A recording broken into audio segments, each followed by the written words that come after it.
اعوذ باللہ من الشیطان الرجیم بسم اللہ الرحمن الرحیم نحمده ونصلی علی رسولہ الکریم وعلی آلہ واصحابہ اجمعین اللہم لک الحمد کما ینبغی لجلال وجہک وعظیم سلطانک اما بعد۔ معزز سامعین و سامعات اور رائے حق کی بہترین ساتھیوں، السلام علیکم ورحمۃ اللہ وبرکاتہ۔ اس وقت میری گفتگو کا موضوع سخن ہے قرۃ عینی فی الصلاۃ۔ قال اللہ تعالی فی القرآن المجید والفرقان الحمید، فاعوذ باللہ من الشیطان الرجیم، بسم اللہ الرحمن الرحیم، وما خلقت الجن والانس الا لیعبدون۔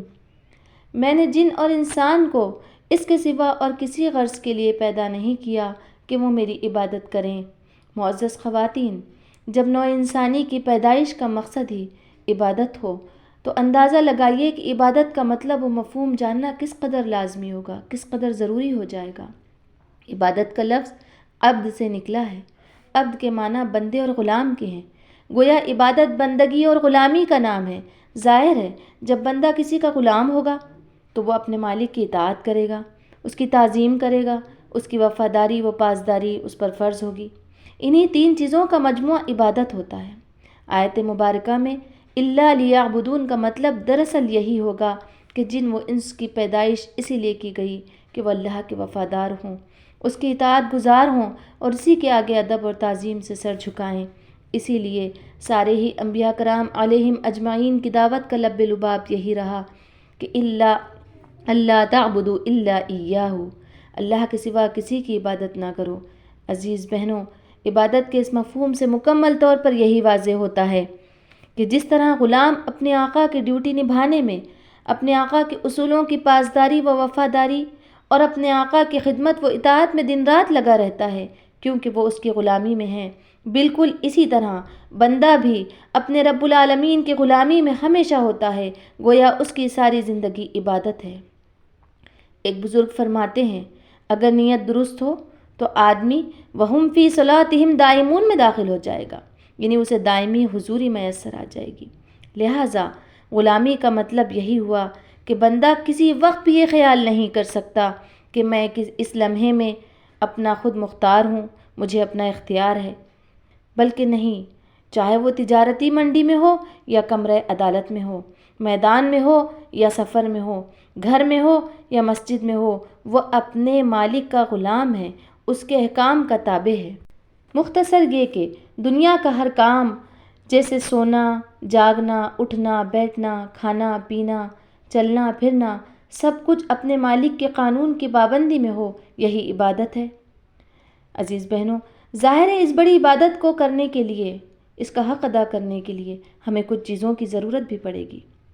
ساری زندگی عبادت، پوری زندگی کو بندگی بنانے کے لیے، عبادت بنانے کے لیے ہمیں جن چیزوں کی ضرورت ہے وہ ہے احساس بندگی، فرض شناسی، اطاعت کی مشق، خوف خدا، قانون الہی سے واقفیت، اجتماعیت کی مشق، اپنے مالک کو راضی رکھنا، اور یہ سب چیزیں ہم میں نماز پیدا کرتی ہے۔ احساس بندگی کیا ہے؟ دراصل یہ احساس اس لیے بار بار یاد دلانا ضروری ہے کہ ایک شیطان آدمی کے نفس میں بیٹھا ہوا ہوتا ہے جو ہر وقت کہتا رہتا ہے کہ تو میرا بندہ ہے، اور پوری دنیا میں لاکھوں کروڑوں شیطان پھیلے ہوئے ہیں۔ ان سب سے محفوظ رکھنے کے لیے نماز بار بار یاد دہانی کرواتی ہے کہ تو کسی کا بندہ نہیں، صرف خدا کا بندہ ہے۔ دوسری چیز فرض شناسی ہے۔ فرض شناسی کیا ہے؟ جب ہم فرض کو پہچاننے کی صفت ہم میں اگر پیدا ہو جائے تب ہم اپنے فرض کو مستعدی کے ساتھ انجام دیتے ہیں، ہمارے کاموں میں سرگرمی ہوگی، فعالیت ہوگی، ہم ہر کام میں اسی اطاعت اور فرما برداری کو فوقیت دینے والے بن جائیں گے۔ یہ فرض شناسی ہوئی۔ تیسری چیز ہے مشق اطاعت۔ مشق اطاعت کے تعلق سے مولانا مودودی علیہ الرحمہ یوں فرماتے ہیں کہ جن لوگوں کو فوج یا پولیس میں ملازمت کرنے کا اتفاق ہوا ہے وہ جانتے ہیں کہ ان دونوں ملازمتوں میں ڈیوٹیوں کو سمجھنے اور اسے ادا کرنے کی مشق کس طرح کرائی جاتی ہے۔ سپاہیوں کو ہر بجنے والے بگل پر فوراً حاضری دینی ہوتی ہے تاکہ ان میں آرڈر سنتے ہی حکم بجا لانے کی عادت ہوں۔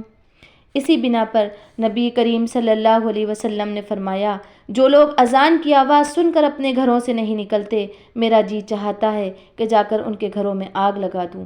اور یہی وجہ ہے کہ نماز کو کفر اور اسلام کے درمیان وجہ تمیز قرار دیا گیا ہے۔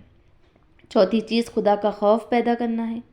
نماز بندے میں خدا کا خوف پیدا کرتی ہے، وہ اس بات کا یقین پیدا کرتی ہے کہ اللہ رب العالمین کی خلاف ورزی، اس کے احکام کی پابندی نہ کرنے پر اللہ تعالیٰ کے پاس اس کی پکڑ ہوگی، اور اللہ اسے ہر وقت دیکھ رہا ہے۔ اس بات کا احساس، اس بات کا یقین نماز بندے میں مضبوط کرتی ہے، اس یقین کو مضبوط کرتی ہے، مستحکم کرتی ہے۔ پانچویں چیز اجتماعیت کی مشق ہے۔ عزیز بہنوں، اجتماعیت کی مشق نماز کے ذریعے ایک بہترین تربیت یا ایک بہترین ٹریننگ کا ذریعہ ہے۔ بندوں کا اجتماع، ان کا اتحاد اللہ رب العالمین کو مطلوب ہے، کیونکہ اس کے دین کی یہ سنت ہے، اس کے دین کی خاصیت ہے کہ اس کی دین کی اقامت کے لیے بندوں کا اتحاد، بندوں کا اجتماع، اس کے بندوں کو، اللہ کے بندوں کو ایک گروہ کی شکل میں برپا ہو جانا، یہ ایک دین کا مزاج ہے کہ جو لوگ اللہ رب العالمین کے دین کو غالب کرنا چاہتے ہیں، جاری و ساری کرنا چاہتے ہیں، نافذ کرنا چاہتے ہیں، وہ اجتماعیت کی شکل اختیار کر لیں، اجتماعیت کی تشکیل کریں، اس کو مضبوط کریں، مستحکم کریں۔ اور نماز انسان کے اندر 5 وقت کے ذریعے یہ اعلان کرتی ہیں کہ وہ جماعت کے ساتھ جڑے رہیں، وہ ایک اجتماعیت بن کر ابھرے۔ یہ چیز نماز پیدا کرتی ہے۔ عزیز بہنوں، آپ دیکھیں کہ کس طرح یہ تمام چیزیں بندے کے اندر ایک نماز کے ذریعے داخل ہو رہی ہیں۔ نماز جیسی عبادت، ایک عبادت کی ظاہری شکل بندے کو اللہ کا فرما بردار بنا دیتی ہے۔ گویا نماز ساری زندگی کو خدا کی غلامی میں دینے کے لیے ایک بہترین ذریعہ ہے، ایک بہترین سیڑھی ہے جس سے بندہ معراج پاتا ہے، ایک مکمل وسیلہ ہے جس سے بندہ اپنے مالک کا قرب پاتا ہے، ایک خوبصورت اور حسین تحفہ ہے جس کے ذریعے آقا اور غلام کا رشتہ مضبوط ہو جاتا ہے۔ نماز میں جو ذکر و اذکار ہوتا ہے، جو خدا سے گفتگو ہوتی ہے، گویا یہ ایک شیریں جام ہے جس کو پی کر بندہ آقا کی محبت میں مسحور ہوتا ہے۔ نماز ایسی عبادت ہے کہ نماز عبادت کی وہ ظاہری شکل ہے جو بندے کو اپنے مالک کی پکار پر لبیک کہنے، سر بسجود ہونے، سر تسلیم خم کر دینے اور مشقتیں جھیل جانے کی پریکٹس کرواتی ہے۔ اسی لیے تو نماز ان لوگوں پر گراں گزرتی ہے جو کہ اپنے مالک کی اطاعت اور فرما برداری کا احساس بالکل بھی نہیں رکھتے۔ انہیں اپنے مالک ہونے کا اور خود کی غلامی کا شعور ہی نہیں ہوتا، اس لیے وہ نماز ان کے اوپر بڑی گراں بار ہے۔ ارشاد باری تعالیٰ ہے وَإِذَا قَامُوا إِلَى الصَّلَاةِ قَامُوا كُسَالَىٰ۔ اس آیت مبارکہ میں قرآن نے منافقین کو ملامت کی ہے کہ وہ نہایت بددلی کے ساتھ نماز کے لیے اٹھتے ہیں، اور فرمایا وَإِنَّهَا لَكَبِيرَةٌ إِلَّا عَلَى الْخَاشِعِينَ، یعنی جو لوگ خدا کی اطاعت و بندگی کے لیے تیار نہیں ہیں، صرف انہی پر نماز گراں گزرتی ہے۔ اسی بنا پر نبی صلی اللہ علیہ وسلم نے فرمایا ہے کہ جو لوگ اذان کی آواز سن کر اپنے گھر سے نہیں نکلتے، میرا جی چاہتا ہے کہ ان کے گھر میں آگ لگا دوں۔ معزز سامعین، ان 2 آیتوں نے صاف واضح کر دیا کہ خدا کی یہ اطاعت دلی آمادگی، قلبی شعور اور مکمل سپردگی کے ساتھ ہونی چاہیے۔ محض نماز کے وقت پر اٹھ جانا اور رسماً ادا کر دینے سے غلامی کا حق ہرگز ادا نہیں ہوگا، بلکہ بندہ اس احساس کے ساتھ اپنے مالک کے حضور حاضری دے کہ وہ اب دنیا کی سرحد سے نکل کر اپنے مالک کی سرحد میں داخل ہو گیا ہے۔ اب وہ اپنے مالک کی ملاقات کے لیے دنیا چھوڑ کر حاضر ہوا ہے، وہ ایک ایسی تربیت گاہ میں داخل ہو گیا ہے جہاں سے نکل کر اسے دنیا کو اب برتنا ہے۔ نماز بندے کی تربیت یوں کرتی ہے۔ قرآن فرماتا ہے اِنَّ الصَّلَاةَ تَنْهَىٰ عَنِ الْفَحْشَاءِ وَالْمُنکَرِ، بے شک نماز انسان کو بدی اور بے حیائی سے روکتی ہے۔ اس طرح نماز ایک ٹریننگ کا نام ہے۔ بہت سی عبادتیں جیسے زکوٰۃ، روزہ، حج، ساری عبادتوں کے لیے نماز ہی بندے کو تربیت دیتی ہے۔ صحیحین کی ایک روایت ہے أَرَأَيْتُمْ لَوْ أَنَّ نَهْرًا بِبَابِ أَحَدِكُمْ يَغْتَسِلُ فِيهِ كُلَّ يَوْمٍ 5 مرات فَهَلْ يَبْقَىٰ عَلَىٰ بَدَنِهِ مِنْ دَرَنِهِ شَيْءٌ فَذَلِكَ مَثَلُ الصَّلَاةِ الْخَمْسِ يَمْحُو اللَّهُ بِهِ الْخَطَايَا۔ تم مجھے یہ بتاؤ کہ تم میں کسی کے گھر کے سامنے ایک نہر ہو اور وہ دن میں 5 مرتبہ اس میں نہائے، کیا اس کے جسم پر کوئی میل رہ جائے گا؟ یہی حال 5 نمازوں کا ہے۔ اللہ تعالیٰ ان کے ذریعے گناہوں کو مٹاتا ہے۔ جب بندہ اپنے مالک کے حضور ٹریننگ لے کر باہر آتا ہے تو قرآن یوں بیان فرماتا ہے فَإِذَا قُضِيَتِ الصَّلَاةُ فَانتَشِرُوا فِي الْأَرْضِ وَابْتَغُوا مِنْ فَضْلِ اللَّهِ وَاذْكُرُوا اللَّهَ كَثِيرًا لَعَلَّكُمْ تُفْلِحُونَ، یعنی جب نماز ختم ہو جائے تو زمین میں پھیل جاؤ، خدا کے فضل یعنی رزق حلال کی تلاش میں دوڑ دھوپ کرو اور خدا کو کثرت سے یاد کرو تاکہ تمہیں فلاح نصیب ہو۔ معزز سامعین، قرآنی آیت اس جانب صاف اشارہ کرتی ہے کہ دنیا میں جو چیزیں خدا سے غافل کرنے والی ہے ان میں مشغول ہو کر بندہ خدائی قوانین کو نہ توڑے۔ اگر بندہ بڑے بڑے فائدوں کی لالچ اور نقصان کا خوف میں خدائی قوانین کو توڑنے کے مواقع اسے عطا ہو رہے ہیں تو وہاں وہ رک جائے۔ یہ بہترین ٹریننگ ہمیں نماز عطا کرتی ہے۔ معزز بہنوں، زندگی ایک بڑا امتحان ہے۔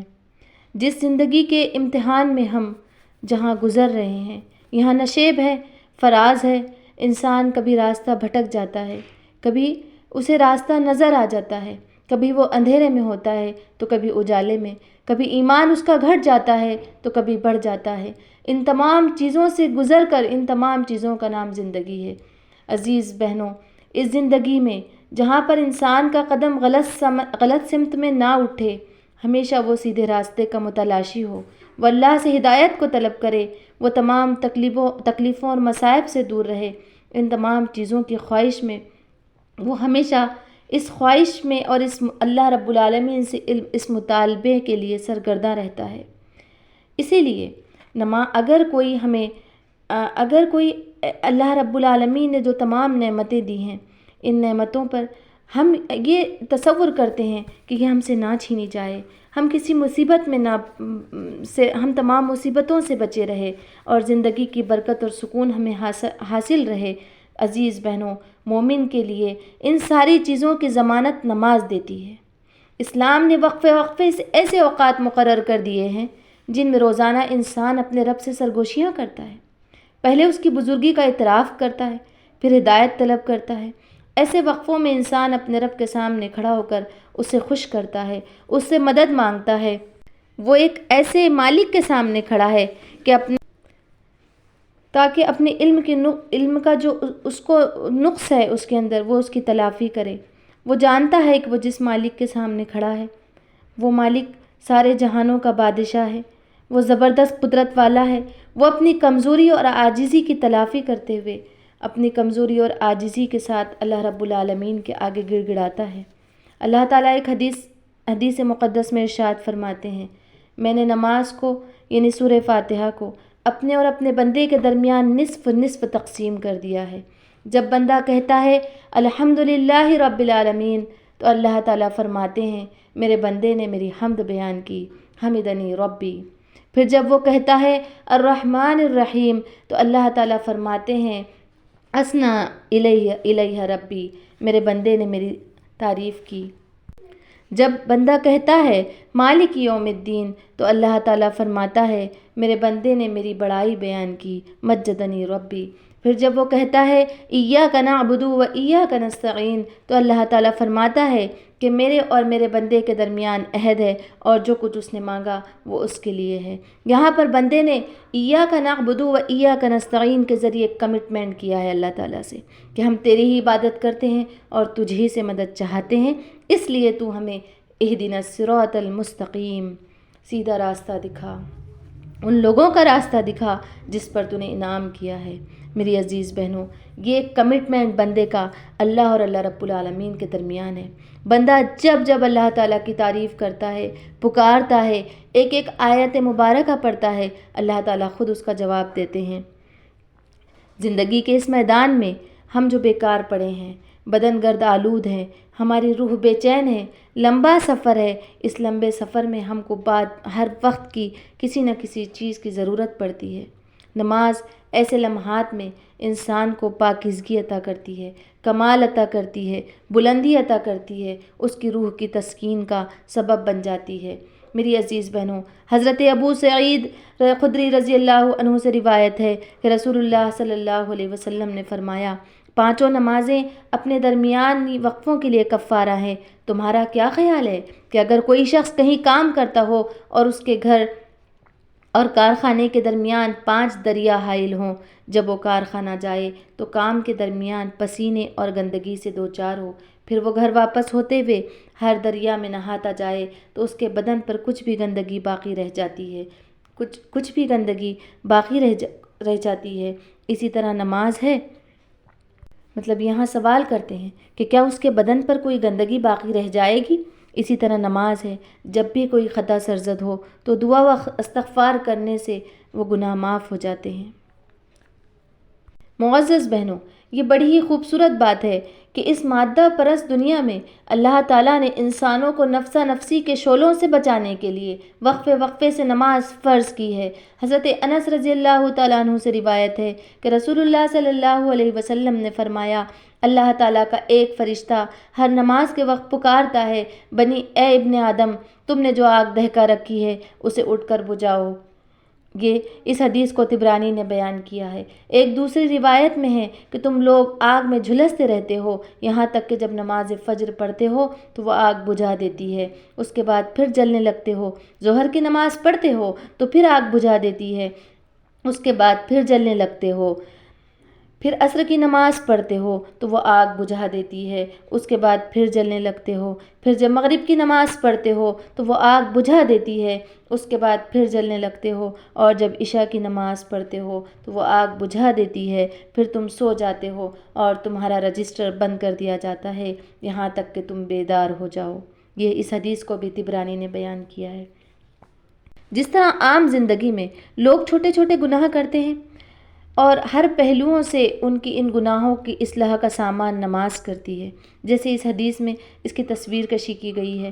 نماز انسان کو زمین کی پستیوں سے آسمان کی طرف اٹھاتی اور غفلت کے اسباب کو دور کر کے اللہ تعالیٰ سے اس کا تعلق جوڑتی ہے۔ ڈیل کارنیگی ایک مغربی مفکر ہے۔ انہوں نے ایک کتاب میں سے اس بات کو نقل کیا ہے کہ آج تک چستی پیدا کرنے والی سب سے بڑی طاقت غالباً نماز ہی جانی گئی ہے۔ بحیثیت طبیب میں نے بہت سے مریضوں کو دیکھا ہے کہ جب ساری دوائیں ناکام ہو گئیں اور ڈاکٹروں نے ہتھیار ڈال دیے تو نماز نے ان کے امراض دور کر کے انہیں شفا یاب کر دیا ہے۔ ریڈیم سے جس طرح شعاعیں نکلتی ہیں، اسی طرح نماز ذاتی چستی پیدا کرتی ہے۔ نماز میں جب لوگ نہ ختم ہونے والی طاقت کو آواز دیتے ہیں تو وہ صحیح معنوں میں اپنی چستی کو بڑھا دیتی ہے۔ جب ہم نماز پڑھتے ہیں تو اپنے آپ کو اس عظیم قوت سے مربوط کرتے ہیں جو کائنات پر غلبہ و تسلط رکھتی ہے۔ ہم اس سے گڑ گڑا کر مانگتے ہیں وہ اپنی کچھ معمولی سا حصہ بھی ہمیں دے دے جس سے ہم اپنی زندگی کا سامان کر سکیں، بلکہ گڑ گڑانا خود ہماری طاقت اور چستی میں اضافہ کر دیتا ہے۔ آپ کو کوئی ایسا شخص نہیں ملے گا جو ایک بار بھی اللہ تعالیٰ سے گڑ گڑایا ہو اور اسے بہترین نتائج نہ ملے ہو۔ اللہ تعالیٰ کے اس قول کے مطابق وَإِذَا سَأَلَكَ عِبَادِي عَنِّي فَإِنِّي قَرِيبٌ أُجِيبُ دَعْوَةَ الدَّاعِ إِذَا دَعَانِ فَلْيَسْتَجِيبُوا لِي وَلْيُؤْمِنُوا بِي لَعَلَّهُمْ يَرْشُدُونَ۔ اور اے نبی صلی اللہ علیہ وسلم، میرے بندے اگر تم سے میرے متعلق پوچھیں تو انہیں بتا دو کہ میں ان سے قریب ہوں، پکارنے والے کی پکار پر لبیک کہتا ہوں۔ پکارنے والا جب مجھے پکارتا ہے میں اس کی پکار سنتا ہوں اور جواب دیتا ہوں، لہٰذا انہیں چاہیے کہ میری دعوت پر لبیک کہیں اور مجھ پر ایمان لائیں، شاید کہ وہ راہ راست پالیں۔ اس سے بہتر بات اور کیا ہو سکتی ہے کہ انسان سو کر اٹھے تو اسے پہلی فکر یہ ہو کہ وہ اپنے پروردگار سے رابطہ قائم کر لے اور اس سے مدد مانگے۔ وہ آسمان سے یہ ضمانت پا جاتا ہے کہ اس کا دن حفاظت میں گزرے گا۔ جی ہاں، اس نے صبح ہوتے ہی اپنے رب کو راضی کیا اور اس سے اپنی پناہ طلب کی، یقیناً اللہ تعالیٰ کی شایان شان یہ بات ہے کہ وہ اس کو پناہ عطا کر دے گا۔ حدیث میں آتا ہے، جس نے صبح کی نماز پڑھ لی وہ اللہ تعالیٰ کی ذمہ داری میں ہے۔ تم میں سے کوئی اس ذمے میں کچھ خلل ڈالنے کی کوشش نہ کرے، ورنہ اللہ تعالیٰ تمہیں سر کے بل جہنم میں دھکیل دے گا۔ یہ اللہ تعالیٰ کی طرف سے لوگوں کے لیے اعلان ہے کہ وہ اس شخص کی عزت کریں جس نے اپنے دن کا آغاز نماز سے کیا، پھر اللہ تعالیٰ کی نگرانی میں اپنے کام پر گیا۔ حضرت عبداللہ بن عمر کی روایت میں ہے کہ رسول اللہ صلی اللہ علیہ وسلم نے فرمایا، جس نے صبح کی نماز پڑھ لی وہ اللہ تعالیٰ کی ذمہ داری میں ہے، اس لیے اللہ تعالیٰ کی ذمہ داری میں اسے چیلنج کرو، جو ایسا کرے گا اللہ تعالیٰ اسے طلب کر کے منہ کے بل گرا دے گا۔ کہا جاتا ہے کہ حجاج نے حضرت سالم بن عبداللہ کو ایک شخص کے قتل کا حکم دیا۔ حضرت سالم نے اس شخص سے پوچھا، کیا تم نے فجر کی نماز پڑھ لی تھی؟ اس نے کہا ہاں۔ انہوں نے فرمایا تب جاؤ۔ حجاج نے پوچھا کس وجہ سے قتل نہیں کیا؟ انہوں نے فرمایا میرے والد نے مجھے بتایا ہے کہ انہوں نے رسول اللہ صلی اللہ علیہ وسلم کو فرماتے ہوئے سنا کہ جس شخص نے صبح کی نماز پڑھ لی وہ اللہ تعالیٰ کی پناہ میں ہے، تو میں نے اس شخص کو قتل کرنا پسند نہیں کیا جسے اللہ تعالیٰ نے پناہ دے رکھی ہے۔ مسند احمد نے اس واقعے کو نقل کیا ہے۔ مخلص بندوں کے ساتھ اللہ تعالیٰ کے تعلق کی تصویر کشی کرنے والی بعض عبارتوں کو پڑھنے سے معلوم ہوتا ہے کہ اللہ تعالیٰ انہیں صرف اپنی پناہ میں ہی نہیں لیتا بلکہ انہیں خود اپنے ہی مرتبے میں داخل کر لیتا ہے، انہیں تکلیف پہنچانے کا خود اپنے خلاف سرکشی قرار دیتا ہے۔ ایک حدیث قدسی میں آتا ہے، جس نے میرے کسی ولی سے دشمنی کی میں نے اس کے خلاف اعلان جنگ کر دیا۔ بخاری نے اس کو روایت کیا ہے۔ معزز بہنوں، ان روایات سے ہمیں کیا سمجھ میں آتا ہے؟ بس یہی کہ نماز بندے کا تعلق اللہ سے، نماز قرب الہی کا ذریعہ ہے۔ نماز میں بندے کا سجدہ اللہ سے قرب کا ایک سجدہ ہے اور ایک سجدہ عبودیت ہے۔ اس طرح بندہ اللہ رب العالمین سے اپنی نماز کے ذریعے قریب ہوتا ہے، تعلق کو قائم کرتا ہے، اپنے مالک سے گڑ گڑاتا ہے۔ بالکل بھی وہ تمام اللہ رب العالمین کے حضور اس کی حاضری صرف اس غرض سے ہوتی ہے کہ وہ اپنے کیے ہوئے گناہ کی پشیمانی اس کے رب کے حضور میں جا کر گڑ گڑائیں اور اس پشیمانی پر اپنے آنسوؤں کے قطروں سے اللہ رب العالمین کی غضب کی آگ کو ٹھنڈا کرنے کی کوشش کریں، اللہ کے آگے گڑ گڑائیں، گریہ وزاری کریں اور اللہ تعالیٰ سے یہ اپنی بخشش کو طلب کریں۔ نماز کے اذکار اللہ سے گفتگو کا ذریعہ ہے۔ نماز اللہ سے نہ صرف قریب کرتی ہے بلکہ بندے کو معراج تک پہنچاتی ہے، بلندی عطا کرتی ہے۔ معزز بہنوں، نماز سے متعلق ان اہم باتوں کو جاننے کے بعد خود بخود ہمارے ذہنوں میں یہ سوالات در آتے ہیں کہ نماز کی اتنی افادیت اور اہمیت مسلم ہے، تو پھر ہم 5 وقت کی نمازیں ادا کرنے کے باوجود مکمل طور پر اللہ کے بندے، اس کے غلام، اس کی اطاعت گزار، اس کے احکام کی مکمل طور پر پابند کیوں نہ ہو سکے؟ کیا وجہ ہے کہ نماز جیسی بہترین تربیت گاہ سے گزرنے کے باوجود کیوں ہمارے قلوب کا تزکیہ نہیں ہوتا؟ کیوں ہم حلال و حرام کا خیال نہیں رکھ پاتے؟ زندگی کے دیگر معاملات میں ہم خدا کی اطاعت کو نظر انداز کیسے کر لیتے ہیں؟ ہم رسم و رواج میں جکڑے ہوئے کیوں نظر آتے ہیں؟ کیوں ہمیں فحش اور بے حیائیوں سے نماز روک نہیں پاتی؟ کیا ہماری نمازیں بے اثر ہو گئیں، یا پھر معاذ اللہ قاموا کسالی کی مانند ہم منافقوں کی طرح نہایت بددلی سے تو نہیں اٹھتے؟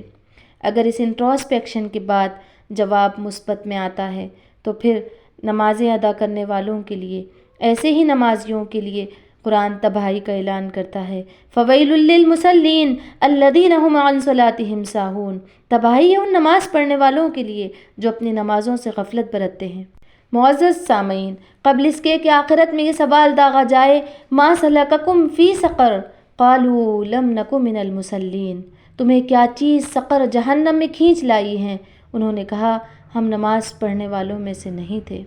آئیے، ابھی ہماری مہلت عمل ختم نہیں ہوئی ہے، ابھی زندگی کی کچھ گھڑیاں باقی ہیں جس میں ہم اپنے مالک کے حضور وہ بہترین سجدے کر سکے جو رب کی ملاقات کا سوز و لطف پیدا کر دے، وہ خشیت اور پشیمانی جس سے ہمارا مالک ہمیں بڑھ کر تھام لے۔